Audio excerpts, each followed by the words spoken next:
House despite losing a few seats. Representative Adam Kinzinger retains his seat in Illinois' 16th Congressional District. Kinzinger has held the seat since 2012 to beat out his Democratic challenger with 65% of the votes. And Congressman Kinzinger is with us to talk more about his reelection and other issues. Good morning, Congressman. Thank you for joining us this morning. Well, you've been known for your independence, at least in this partisan world. I wanted to ask you what your thoughts were of the president declaring victory and talking about an election being tainted and the idea of armed guards at election places.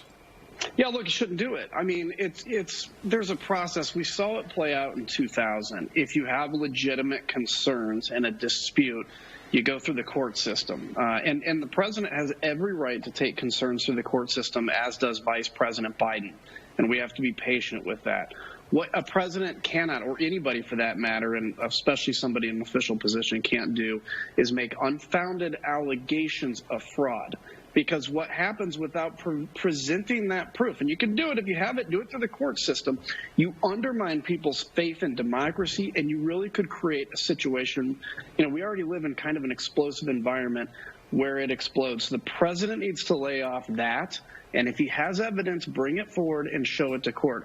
Last night before I went to bed, I happened to look at Facebook, which is always a mistake, and I saw that literally about 9 out of 10 stories on my wall were misinformation, like the story about the 100,000 votes that were just for Joe Biden. That isn't true.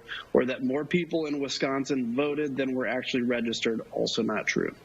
You know, when you look at the national numbers, this race, a lot of polls had this being a runaway for Joe Biden, obviously very close. A lot of Trump supporters out there, and that's half the country. So going into Congress again, everyone's voice needs to be heard. And do you see both sides working together? So that's a great point. The point that's going to come out of this is Republicans blew away expectations. Even if the president falls short, he exceeded the expectations in the polling. We gained, as of now, it's anywhere from, I think, 6 to 10 seats in the House. We may even gain more, and we held the Senate. So it was a good night for Republicans, and I think what that shows, if Vice President Biden becomes president, we have to focus on things like a COVID relief bill. If we can't get it done in lame duck, I think we will. But looking at things like infrastructure, like education reform to make sure that people have opportunities from junior high on, you know, all those kinds of things where there is a lot of bipartisan support, and kind of get out of this moment where we just fight each other and hate each other. If the president is reelected, then he has an opportunity to reach out and do things like infrastructure. I don't think it's going to be like a wasted 2 years. It's not going to be a super active 2 years, which probably in this moment we're in isn't the worst thing for the country. I'm sure Illinois' governmental leaders would like more stimulus to solve some issues here. Which way do you think the needle should move on that between what Mitch McConnell wants and what, strangely enough, President Trump and Nancy Pelosi want?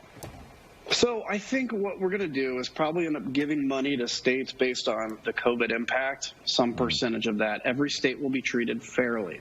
What we're not going to do is bail out Illinois' fiscal mismanagement that goes back decades. That is an Illinois issue that Illinois is going to have to deal with, and it's going to be painful.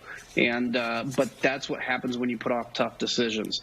We're here to help. I want to see if we can find a program where the federal government can incentivize Illinois reforms, but not at the cost. You can't have a well-managed state bailing out an unbelievably ill-managed state like Illinois.